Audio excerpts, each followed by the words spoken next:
Hello everyone. तो सभी को गुड इवनिंग। तो आज अपना जो बायोकेमिस्ट्री का जो गोल्डन पॉइंट का अपना सीरीज चल रहा है उसका पार्ट नंबर 3 है। इसके अंदर हम लोग कार्बोहाइड्रेट को पूरा कंप्लीट करेंगे और उसके बाद हम लोग चलाएंगे लिपिड को, फिर प्रोटीन को चलाएंगे। तो इसमें जितने भी आपके मेन मेन पॉइंट हैं वो चीज़ आपको मिल जाएगा। आप इसको एक नोट्स में बना लेंगे तो जब भी आप रिवीजन करेंगे तो वो चीज़ आपको पढ़ने में सुविधा होगा, आपको कहीं जाने की ज़रूरत नहीं पड़ेगी। दूसरी बात है, एक मेरा और प्लेलिस्ट चल रहा है जिसके अंदर हम बताए हैं कि जैसे कि अपना बायोकेमिस्ट्री से का अपना जो सिलेबस है उसके अंदर में जितना भी टॉपिक है, सब टॉपिक है, सबसे मैंने स्पेशल स्पेशल 5-5 MCQ उठाए हैं। ठीक है, ताकि एक वीडियो में 3-4 टॉपिक क्लियर हो जाए अपना, क्योंकि टॉपिक अपने पास बहुत है ना। तो उससे जो 5-5 टॉपिक है उसके अंदर मैंने सारे के सारे जो 5-5 MCQ हैं हर एक टॉपिक से, उसके सारे जो ऑप्शंस हैं उसके बारे में क्लियरली मैंने समझाया है और जहाँ जो चीज़ लग रहा है उसके अंदर मैंने ऐड किया है। तो आप वो ऑब्जेक्टिव वाला सीरीज भी जा कर के देख सकते हैं और यहाँ पे भी आप देख सकते हैं। ठीक है, तो सबसे पहले हम चलते हैं अपने टॉपिक के ऊपर। तो देखिए यहाँ पे एस्टिमेशन ऑफ ग्लूकोज देखेंगे, क्योंकि हम लोग कार्बोहाइड्रेट का सीरीज पढ़ रहे हैं। ठीक है, तो उसका एस्टिमेशन ऑफ ग्लूकोज में पूछा जाता है कि जीओडी और पीओडी, ये मेथड का नाम होता है जिसका फुल फॉर्म होता है ग्लूकोज ऑक्सीडेज एंड पर ऑक्सीडेज। ठीक है, जीओडी एंड पीओडी, इसको हम लोग यूज करते हैं। आप लोग को मालूम होगा किसके लिए, ग्लूकोज के लिए करते हैं। बट ग्लूकोज के लिए करते तो हैं, बट सीरम में करते हैं ग्लूकोज को चेक करने के लिए। किसमें? सीरम के अंदर में, कि ग्लूकोज कितना है वो सीरम के अंदर में। और एक आप लोगों ने पढ़ रखा होगा बेनेडिक्ट। ठीक है, बेनेडिक्ट, तो वो बेनेडिक्ट किस में रहता है? तो बेनेडिक्ट अपना यूरिन में शुगर को चेक करने के लिए होता है बेनेडिक्ट।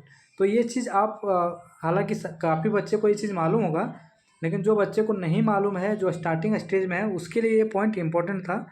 ठीक है, क्योंकि जनरली प्रैक्टिकल में करवाया जाता है बेनेडिक्ट मेथड।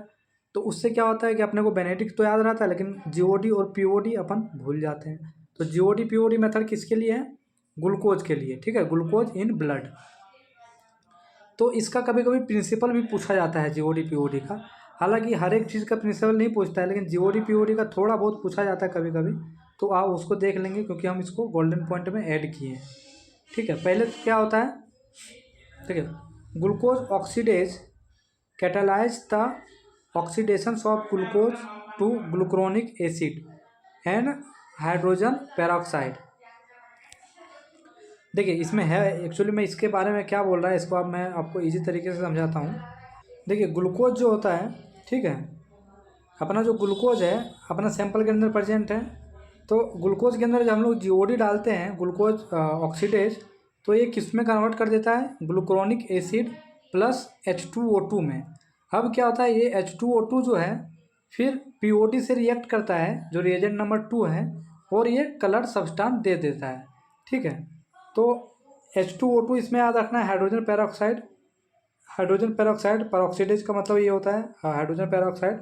ठीक है, पेरोक्सीडेज मतलब ऑक्सीडेज और पेरोक्सीडेज, इसीलिए इसका नाम रखा हुआ। ठीक है, तो H2O2 और अपने पास ग्लूक्रोनिक एसिड, ये दो चीज़ का फॉर्मेशन करता है कौन? जब हम लोग जीओडी डालते हैं। ठीक है, और फिर जब H2O2 फर्दर रिएक्ट करता है पीओडी से, तो ये किस में कन्वर्ट हो जाता है? कलर सब्सटेंस में।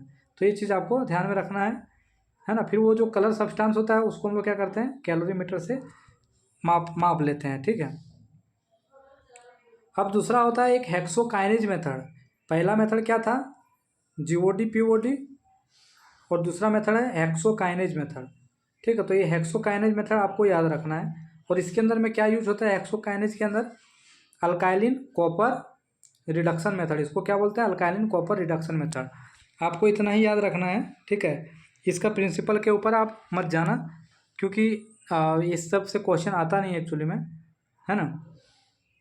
तो एक जीओडी पीओडी मेथड और एक हेक्सोकाइनेज मेथड और एक ऑर्थोटोल्यूडिन मेथड, ये 3 मेथड आपको याद रखना है ग्लूकोज के अंदर में, ग्लूकोज एस्टिमेशंस के अंदर में। ठीक है, आप एक जगह लिख लीजिए। हालांकि जब एक सीरीज जब मैं चला रहा हूँ ऑब्जेक्टिव क्वेश्चन, उसके अंदर आपको मिल जाएंगे सारे के सारे मेथड जो है इसको एक जगह पे लिखे हुए मिलेंगे।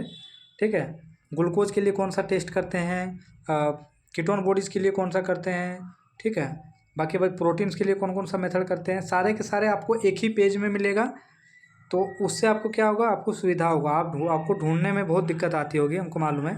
तो इसके लिए मैंने वो दूसरा सीरीज चलाया है ऑब्जेक्टिव क्वेश्चन वाला, उसमें ही मैं सारी चीज़ वो ऐड करके दे रहा हूँ आपको, ठीक है। नेक्स्ट अपना क्या था, एक हाइपरग्लाइसीमिया होता है। तो हाइपरग्लाइसीमिया वर्ड टर्म केवल याद रखना है, हाइपरग्लाइसीमिया होता क्या है, ठीक है। हाइपरग्लाइसीमिया मतलब ग्लूकोज का लेवल अगर इंक्रीज हो जाएगा तो उसको हम लोग क्या बोलेंगे, हाइपरग्लाइसीमिया, ठीक है। उसको हम लोग बोलेंगे हाइपरग्लाइसीमिया। तो ये चीज़ आपको याद रखना है। और अगर आप एंडोक्राइन सिस्टम में पढ़ेंगे, मेरा जो एंडोक्राइन सिस्टम का लेक्चर है, तो उससे ये हाइपरग्लाइसीमिया हाइपोग्लाइसीमिया कैसे कंट्रोल होता है वो आपको पूरा का पूरा मैंने समझा रखे हैं, किसके अंदर, एंडोक्राइन सिस्टम के अंदर। तो वो चीज़ मैं यहाँ पे बताऊँगा तो ज़्यादा लंबा हो जाएगा। आप ज़रूर, मैं रिकमेंडेड करता हूँ कि आप ज़रूर से ज़रूर एंडोक्राइन सिस्टम वाला जो है एनाटॉमी एंड फिजियोलॉजी में मैंने ऐड किया है प्लेलिस्ट में, तो वो चीज़ आप ज़रूर देखें, वो बहुत ज़रूरी है। चाहे आप किसी भी फील्ड में हो, नर्सिंग डिपार्टमेंट हो, जीएनएम हो, चाहे किसी में भी हो, वो चीज़ आपके लिए बहुत इंपॉर्टेंट बनता है, ठीक है। तो वही हाइपरग्लाइसीमिया आपको टर्म याद होना, पता होना चाहिए क्या होता है, ठीक है। और एक होता है हाइपोग्लाइसीमिया। हाइपोग्लाइसीमिया मतलब ग्लूकोज का लेवल कम हो जाना, हाइपोग्लाइसीमिया कहलाता है। बाकी बात जो यहाँ पे दिया हुआ है, डायबिटिक मेलाइटस, ठीक है, हाइपर रिएक्टिव पिट्यूटरी ग्लैंड और एड्रिनल ग्लैंड, ये सब सारे आपको एंडोक्राइन सिस्टम से पूरा क्लियरली समझ में आ जाएगा, ठीक है। इसीलिए यहाँ से मैं इसको नहीं करता हूँ। आप एंडोक्राइन सिस्टम में जाएंगे तो आपको पूरा हार्मोन का जो भी है रिलेशन, वो चीज़ मैंने उसमें समझा रखा है, ठीक है। उसके अंदर डिजीज भी है, काफ़ी चीज़ डिजीज है एंडोक्राइन सिस्टम से, तो वो चीज़ आप देख सकते हैं। अब देखिए इसमें से एक चीज़ है इंपॉर्टेंट चीज़, देखिए हाइपो एड्रेनलिज्म, यानी कि एड्रिनल ग्लैंड जो होते हैं किडनी के ऊपर, वो अगर कम सिक्रीशन दे रहा है, एड्रिनल ग्लैंड से जो भी सिक्रीशन होता है वो अगर कम सिक्रीट कर रहा है, ठीक है, तो उसको क्या बोलते हैं हम लोग, हाइपो एड्रेनलिज्म, ठीक है। एक्चुअली में होता है क्या, हमारा किडनी जो है ना, इस तरह से जो किडनी बना हुआ है ना, किडनी के ऊपर, सॉरी गलत बन गया, थोड़ा सा गलत बन गया, अपने जो किडनी के ऊपर में यहाँ पे एक ग्लैंड होते हैं, ठीक है। इस ग्लैंड का क्या नाम है, एड्रिनल ग्लैंड। अगर ये एड्रिनल ग्लैंड अपना सिक्रेशन को कम कर दे तो उसको हम लोग क्या बोलते हैं, हाइपो एड्रेनलिज्म, ठीक है, हाइपो एड्रेनलिज्म। और अगर सिक्रेशंस को ज़्यादा कर दे तो उसको क्या बोलते हैं, हाइपर एड्रेनलिज्म। तो वो चीज़ आप समझें। और इससे दो डिजीज मैंने बता रखे हैं एंडोक्राइन सिस्टम में, जो कि यहाँ पे भी दिया हुआ है, तो वो डिजीज से भी आप रिलेशन जा करके कीजिएगा। वो वीडियो ज़्यादा लंबा वीडियो नहीं है, आप देखिएगा तो मज़ा आ जाएगा आपको, ठीक है। तो इसका ये जो एडिसन डिजीज है, और एक होता है कुशिंग सिंड्रोम। तो एडिसन डिजीज और कुशिंग सिंड्रोम के बारे में मैं उसमें अच्छे से चर्चा करके रखा हूँ एंडोक्राइन सिस्टम वाले से पार्ट में, तो वो चीज़ आप देखेंगे, ठीक है। यहाँ पे मैं आपको इसका मतलब ये नहीं कर रहा हूँ क्योंकि फिर लंबा हो जाएगा, ठीक है। क्रॉनिक एल्कोहलिज्म, क्रॉनिक एल्कोहलिज्म में भी क्या होगा, अपना हाइपोग्लाइसीमिया। अगर ज़्यादा अपने शराब पी रहे हैं, ठीक है, तो क्या होगा, ये अपना ग्लूकोज का लेवल धीरे धीरे बॉडी के अंदर कम होने लगेगा, ठीक है। और एक होता है congenital disease like glycogen storage syndrome. ये कॉन्जेनाइटल डिजीज होता है, ठीक है, ये कॉन्जेनाइटल डिजीज होता है।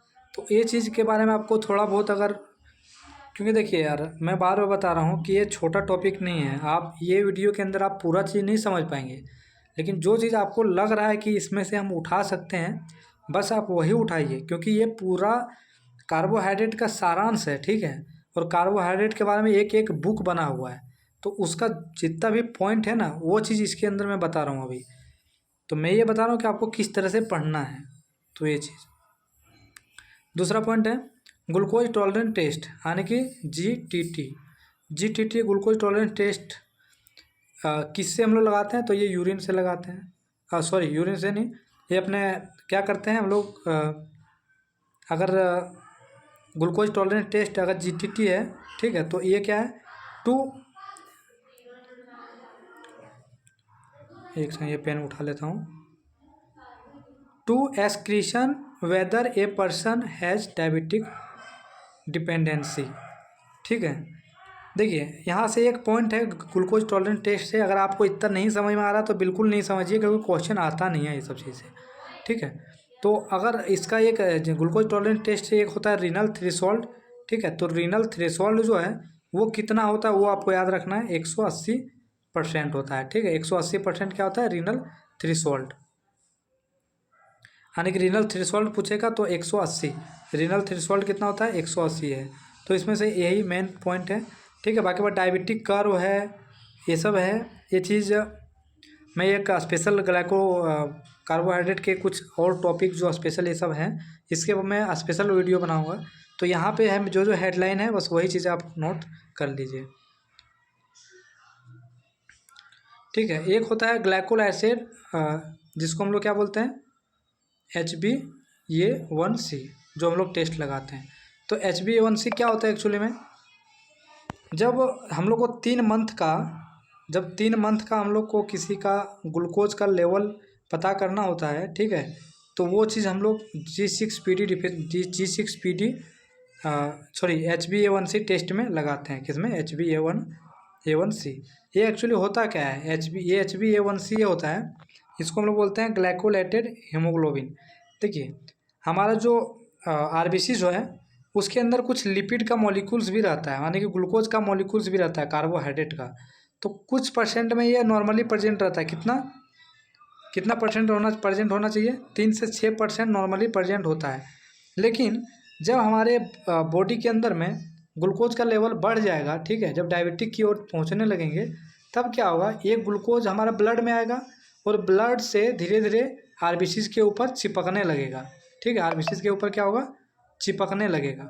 अब चिपकने लगेगा तो क्या करेगा? RBCs को छोटा कर देगा, प्लस में जो कार्बोहाइड्रेट का लेवल इसमें ज़्यादा बढ़ जाएगा, ठीक है। इस तरह से दिखेगा, मतलब मशीन जब अपन टेस्ट लगाते हैं तो यही एक्चुअली RBCs के ऊपर जितना भी कार्बोहाइड्रेट होते हैं उसको पता करते हैं हम लोग, ठीक है, रिएक्शन करवा के।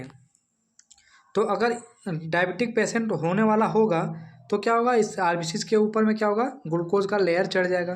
तो वही चीज़ हम लोग पता करते हैं, ठीक है।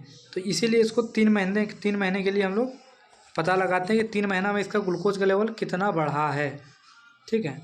तो इसमें HbA1c कितने प्रकार का होता है? तो HbA1a होता है और HbA12b होता है और HbA1c होता है। तो HbA1c है, ये मोस्ट पॉपुलर मेथड है, तो इसको याद रखना है। बट ये भी पता रखना है कि HbA1a भी होता है और HbA1b होता है और HbA1c होता है। तो ये चीज़ तीनों आपको पता होना चाहिए, क्योंकि ऑप्शन में वहाँ दे देता है कि जो ग्लाइकोलाइटेड हीमोग्लोबिन वो कितने प्रकार का वेरिएंट है इसके अंदर प्रेजेंट रहता है। तो वो चीज़ यहाँ पे आपको मालूम चल जाएगा। नेक्स्ट मैंने एक डायबिटीज़ के ऊपर यहाँ पे बनाया था एक चीज़, ठीक है। इसका नॉर्मल रेंज देख लीजिए। अगर रेंज HbA1c का 3 से 6% है तो इसको हम लोग नॉन डायबिटिक मानेंगे। अगर 6 से 7% है तो ये गुड कंट्रोल में है, 7 से 8% है तो फेयर कंट्रोल में है, ठीक है। और अगर 8 से ऊपर है तो पुअर कंट्रोल में, यानी कि डायबिटिक का शिकार होने वाला ही है वो, ठीक है। तो ये पॉइंट को अपने को याद रखना है। इसमें से ये नॉर्मल रेंज आपके लिए इंपॉर्टेंट है। अगर आप नहीं समझना चाहें इतना डीपली तो आप ये नॉर्मल रेंज आप समझ सकते हैं, ठीक है। अब देखिए डायबिटिक जो मेलाइटस होता है, एक अपने पास 2 चीज़ होता है, एक डायबिटिक मेलाइटस होता है, एक डायबिटिक इंसिपिटस होता है। तो डायबिटिक इंसिपिटस तो वो अलग रिलेशन है किडनी से, ठीक है, वो वैसोप्रेसिन वगैरह का रिलेशन है डायबिटिक इंसिपिटस में, ठीक है। लेकिन डायबिटिक मेलाइटस फिर 2 प्रकार का होता है, एक इंसुलिन डिपेंडेंट डायबिटिक मेलाइटस, ठीक है, एक इंसुलिन डिपेंडेंट डायबिटिक मेलाइटस और एक non insulin dependent diabetic mellitus. जो इंसुलिन डिपेंडेंट डायबिटिक मेलाइटस होते हैं उसको टाइप 1 बोलते हैं, और जो non insulin dependent diabetic mellitus होते हैं उसको टाइप 2 बोलते हैं, ठीक है। और इसके अंदर होता है एक लाडा करके, एक मोडी करके, ठीक है। लाडा का फुल फॉर्म आपको याद होना चाहिए क्योंकि पूछा था उसमें। तो latent auto immune diabetic of adult, ठीक है। लाडा होता है किसमें? डायबिटिक 1 में होता है, यानी कि इंसुलिन डिपेंडेंट डायबिटिक मेलाइटस में लाडा होता है और नॉन इंसुलिन डिपेंडेंट में मोडी होता है। तो ये चीज़ आपको याद रखना है और इसका फुल फॉर्म याद रखना है। लाडा मतलब latent auto immune diabetic of adult, और मोर्जी का मतलब मैच्योरिटी ऑनसेट डायबिटिक ऑफ अंग। तो ये चीज़ आपको समझने के लिए आपको बहुत लंबा, मेरे को बहुत कम से कम 20-25 मिनट का लेक्चर इसके बारे में स्पेशल बनाना पड़ेगा। तो आपको ये चीज़ क्या लिखे हैं हम इसको आप समझ पाएंगे, लेकिन आप अगर इसको मोटा मोटी याद रखना चाहें तो ये चीज़ आप याद रख सकते हैं, क्योंकि ये क्वेश्चन पूछा गया था और इसी तरह के क्वेश्चन बन रहे हैं आजकल। ठीक है, तो कार्बोहाइड्रेट में जो इस बुक में दिया है, इसमें इम्पोर्टेंट पॉइंट मैंने पूरा आपको 3 लेक्चर में बता दिए हैं। ठीक है, ये सब चीज़ आपको जानना ज़रूरी है, ये मैंने शायद पार्ट 2 में बताए हैं। ठीक है, तो ये चीज़ आपको इसके अंदर से मैं 100% गारंटी लेता हूँ कि कार्बोहाइड्रेट का अगर इतना पार्ट आप देख लिए तो 70% आपका कार्बोहाइड्रेट क्लियर हो गया। ठीक है, बाकी मेटाबॉलिज्म वगैरह मैं स्पेशल उसको पढ़ाऊँगा तो वहाँ पर आपका क्लियर होगा, लेकिन काफ़ी चीज़ इसमें दिया हुआ है। ठीक है, तो इसलिए मैं आपको ये बुक आपके साथ में शेयर किया हूँ। तो ठीक है, सभी लोग आशा करते हैं कि ध्यान से पढ़ें। ठीक है, कुछ कुछ चीज़ खुद समझने की कोशिश कीजिए। ठीक है, आज का वीडियो यहीं पे हम लोग ऑफ करते हैं और नेक्स्ट हम लोग चालू करेंगे लिपिड से। ठीक है, तो लिपिड में इसी बायोकेमिस्ट्री का जो इम्पोर्टेंट गोल्डन पॉइंट है इसी के अंदर आपको मिल जाएगा। ठीक है, बाकी बात आप एक बार मेरे MCQ सीरीज़ में आप विजिट करके देखिए ज़रूर। ठीक है, बाय बाय। आप ज़्यादा लंबा वीडियो हो जाएगा।